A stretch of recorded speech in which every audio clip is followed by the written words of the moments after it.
ये बात सच है कि हम लोग एक अच्छे दौर से नहीं गुजर रहे हैं। कोरोना वायरस से हमारा देश ही नहीं पूरी दुनिया प्रभावित है और सबसे ज्यादा प्रभावित है हमारे डेली वेज वर्कर्स, जो देश के अलग अलग कोने से आते हैं रोजगार के लिए, ताकि वो अपना और अपने परिवार का पेट पाल सके। गिव इंडिया, एक्शन एड और हेलो लाया है मैं भी कोविड वॉरियर, एक इनिशिएटिव जिसमें हम सब साथ आए और कोविड-19 से लड़े। So join the cause and support our daily wage workers. जय हिंद।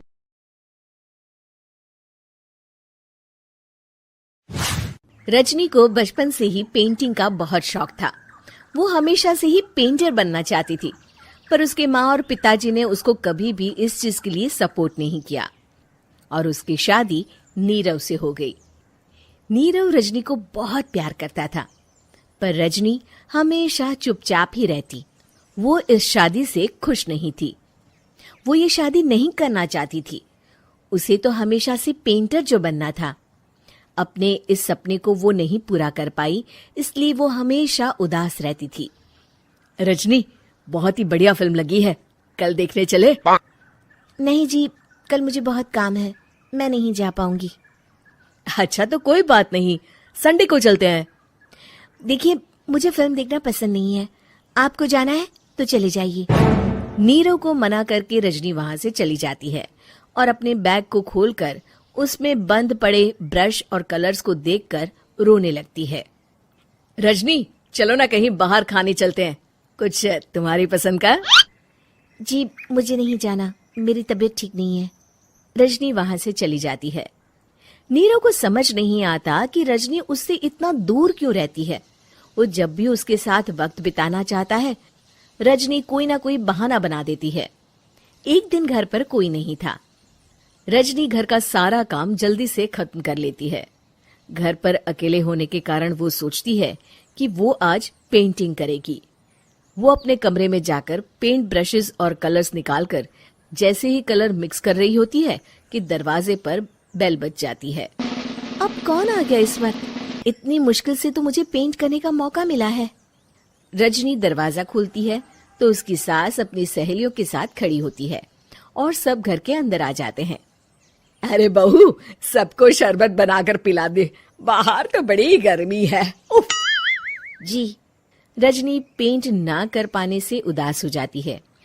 उसे गुस्सा भी आ रहा होता है कि उसने इस शादी के लिए हाँ क्यों कह दी। वो रसोई में जा रही होती है कि उसकी सास उसे रोकती है। बहू, सबके खाने का भी इंतजाम कर लेना, आज का लंच तो ये सब यहीं करेगी। हाँ। रजनी बिना कुछ कहे रसोई में चली जाती है। सबके लिए खाना बनाती है।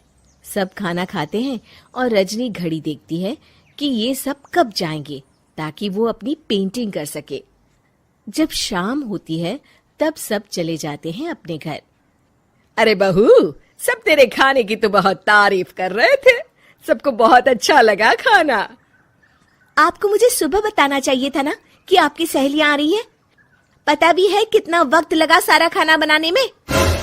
अरे बहू, तू ऐसे कैसे बात कर रही है मुझसे? तो और कैसे बात करूं? मैं इस घर की कोई नौकरानी नहीं हूं कि इतना काम करूंगी। रजनी अपने कमरे में जाकर दरवाजा बंद कर लेती है।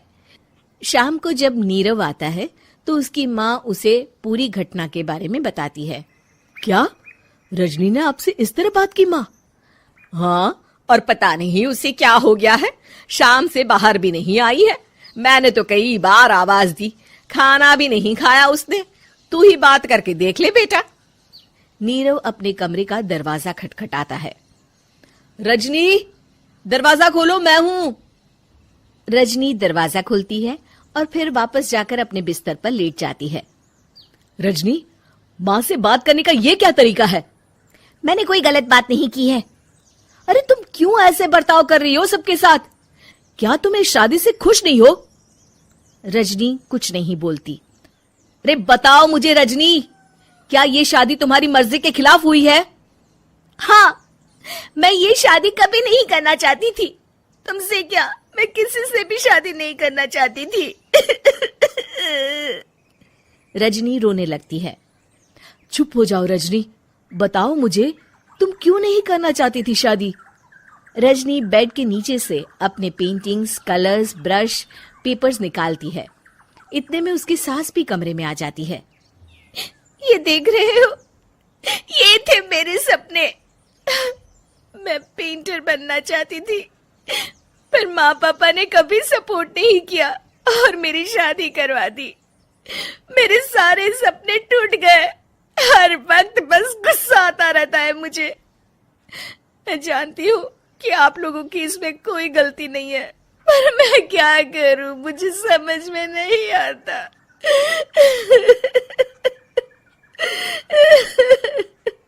रजनी फूट फूट कर रोने लगती है। मुझे माफ कर दीजिए, आप दोनों के साथ मैं बहुत बुरा बर्ताव कर रही हूँ। अरे रजनी बेटा, चुप हो जाओ तुम। नीरव पानी लेकर आता है। ये लो पानी पियो और शांत हो जाओ। रजनी पानी पीती है और उसकी सास पेंटिंग्स देख रही होती है। अरे नीरव, हमें तो पता ही नहीं था कि हमारी बहू कलाकार है। अरे कितनी अच्छी पेंटिंग्स बनाई है, देखो तो। ये वाली तो मैं अपने कमरे में ले जाऊंगी। आपको ये पेंटिंग्स अच्छी लगी? अच्छी नहीं, बहुत अच्छी लगी। और तुमने हमें बताया क्यों नहीं? तुम जब चाहे पेंटिंग कर सकती हो रजनी। हम तुम्हारे सपनों को पूरा करने में तुम्हारा पूरा साथ देंगे। हाँ बेटा, हम कला की कद्र करते हैं। हम कलाकार तो नहीं, पर मुझे गर्व है कि मेरी बहू एक कलाकार है। रजनी, नीरव और सास तीनों हंस पड़ते हैं।